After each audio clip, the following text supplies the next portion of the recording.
Well, obviously, we're all disappointed. Obviously, there's a lot of tears and a lot of very emotional in that locker room because certainly, we felt we had prepared well, and guys, the entire season just fought hard, trusted each other, really did a great job getting us to this point right here. But we shot ourselves in the foot a bunch tonight, and we saw the negative plays and the turnovers or whatnot. But for these guys, I want to say they never stopped fighting. They always competed, so that's what they are. They're competitors. I told them I wish I would have done a better job for them. I'm always going to take that upon myself and our coaching staff. But certainly we, getting down 24-0 with, penalties and turnovers and that kind of stuff. And then the defense doing a great job getting us 2 scores right before the half certainly gave us an opportunity. And then we gave ourselves an opportunity again. But, it's a lot of stuff to overcome. And when you put yourself in that situation, you have to find a way to overcome it. We didn't. 10 penalties in this game for almost 100 yards. This team's been hamstrung all year by penalties. How do you turn that around? Well, there's no doubt about it. It's something that you have to educate, you have to teach, you have to make sure that you keep highlighting that and creating situations that let you practice circumstances that may involve, something where a ball may bust outside and a receiver or a tight end's got to make sure that it's a perimeter block and get their hands off a guy. The offensive line's got to continue working stems and stunts to make sure that we don't flinch. We can go on and on about some of that stuff right there, but it certainly is a problem. There's been some spurts where we got better at it, but certainly not today, and it hurt us. Self-inflicted wounds. Tony Brooks-James throwing the ball at did you talk to him about that, and what was that conversation? Oh, absolutely, and he knows that. He knows it's unacceptable. And look, we have a really good understanding amongst us as a team, as players and coaches, and so confronting and demanding is part of football. And if a coach has to tiptoe around that stuff, well, then he shouldn't be coaching. We're hard on each other about that. I was hard on him about it, and he understands that he feels terrible about it. But you've got to take the emotion out of football. You got to play with passion, because when you let emotion get into it, something like that happens. And the result is not very positive. But certainly that's not the reason that the game went as it did, but certainly did not help it. We have a lot of work to do on penalties, but I want to keep saying with these guys, I trust them with my life, and again, I wish we would have done a better job for them today. Mario, even without Royce, do you think you guys could be kind of close to what you guys have done this year, rushing the ball, and what did you see that hampered you guys in that? Well, we thought we could run the ball better than we did. We certainly did not.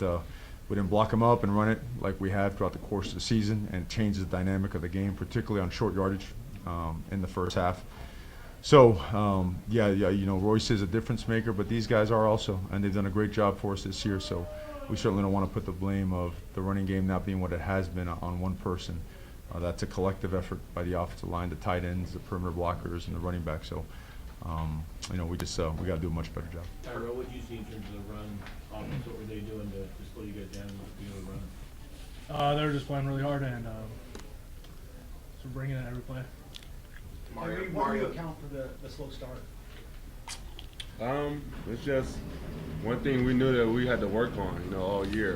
Whether it's coming out at halftime or just starting out from the beginning. But one thing we didn't do was just give up. So I'm just still proud of my team because the way we fought, and we know we shot ourselves in the foot. We got to give a hats off for Boise State. They're a great team, and we just fell short. Mario, Kirk Herbstreit and Mac Brady spent a large part of the broadcast kind of criticizing you for allowing Royce on the sideline and saying they just didn't like the fact that he wasn't playing, but he was still addressing the team. Do you have any thoughts on that sort of criticism? Well, I think everyone's entitled to their opinion. That part is what it is. We, in discussing Royce's choice, we had made a decision that we were going to sit down and talk about it. When we did, it was something that we agreed we'd be supportive of, and the team did as well, and it's something that the team wanted. So I respect our players and their decision. It's a choice that we made, and that's our choice to do it, and we respect it. Mario, what did you see out of Cedric Wilson, number 1 for Boise State today? It was 225 yards or something. What did you see? Explosive player. Yeah, he's a good football player, good athlete. Certainly, he does a lot of things, very dangerous, and made some big plays in critical situations. Changed the game when we had opportunities to get off the field, so he's a really good football player. The craziness of today that you can build on. I'm sorry? What did you see today that you can build on? Well, I think the most important thing is what Tyree said. This team has no quit in it. I think a lot of teams, will fold their tents when they're down 24-0 or things don't go their way. And you look at the way they just kept fighting, scratching, and clawing to make this thing a competitive game. It's to me, that's the positive. all right? There's trust and belief in that locker room. The part that's negative is the way that we execute it. And again, you don't point at players for that. We got to take that upon ourselves as coaches. And it's a locker room where it's, oh, no, it's my fault. It's my, everybody tries to take accountability for it, and that's positive. But certainly, when you're building a program or rebuilding, I would say, and you want championship performances, this thing just doesn't. You can't allow mistakes. You can't allow penalties to creep into the processes, because then you really get sidetracked by it, especially against good teams. So in all this stuff, there's a tremendous amount of teaching, and that's what we have to focus on, teaching, because ranting and raving and doing all that kind of stuff, that doesn't help anybody get better. We got to make sure that we buckle down, that we understand the opportunity that we had, learn from it, and be ready to push forward. Was the craziness involved with the coaching changeover, tackling, taking over, play any type of role in maybe you guys looking uninspired or distracted today, just for the players as well? Or did you guys not play uninspired or distracted? You certainly looked like you were. Yeah, well, it's, again, you're entitled to your opinion. I don't think our guys were uninspired. We just didn't play well. It's something that maybe you would like to ask the players, and they'd be honest with you, I'm sure. Tyrell, this last game, your senior game at home, how disappointing is that for you personally to leave the program like this? I want to say like disappointing. It sucks, but you lose occasionally if you play enough football. And I'm just glad I could be in front of my home crowd, and glad I could be here with my team.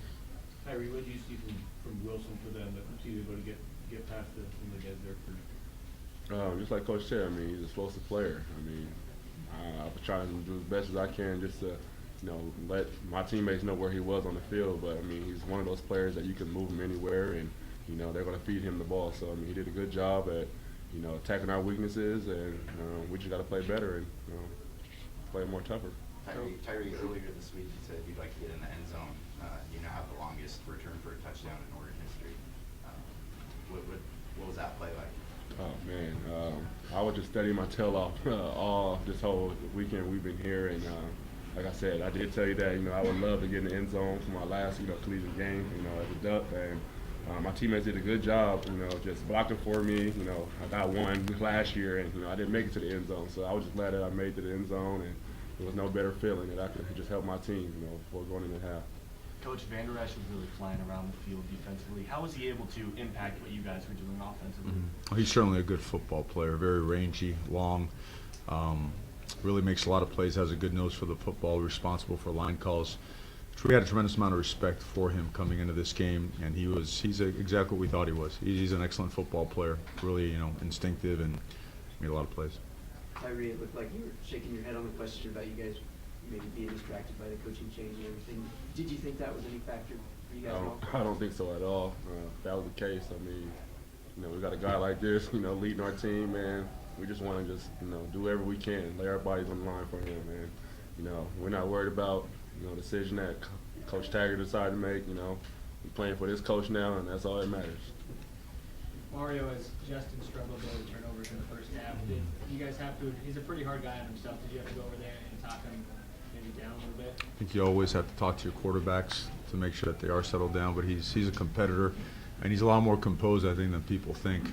He understood exactly what had to be done, where the adjustments had to be made, and he just kept punching, came back, did some really neat things, and we got to do a better job protecting him. We got to do a better job just make sure we complement, the things that we have done before with the things going forward. But, Justin, I think he's got some autocorrect to him as well. But as a coach, yes, you're always going to go over there and make sure he's okay.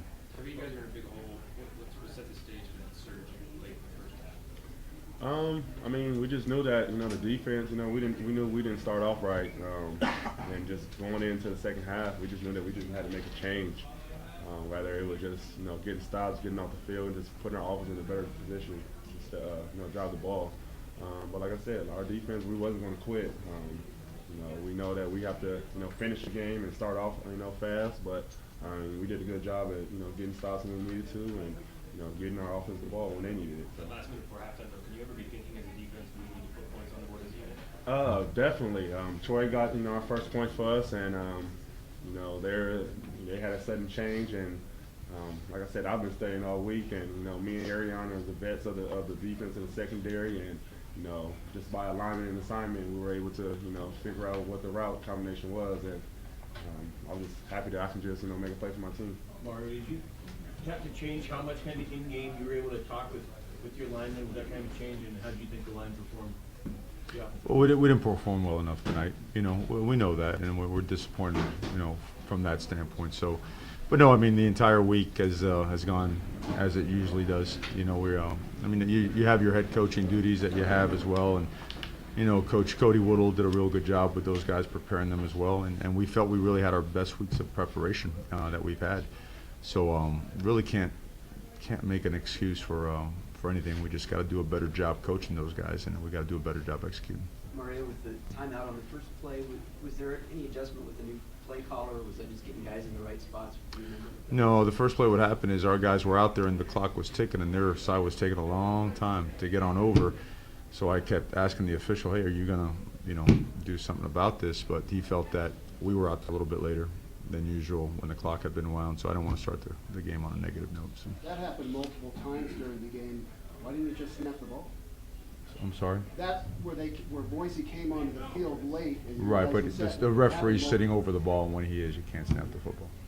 Tyrell, how do you view your role with the team and the university going forward now that was your last game? Just kind of being there for the players. If they need any advice or just like anything at all, just being there for them pretty much, and just a support for them. Mario, you talked about wanting to use this game as a way to establish your identity. Mm-hmm. How do you feel like after the way things played out, the identity of this program is right now, and how much work do you guys still have? Sure, we didn't do it today.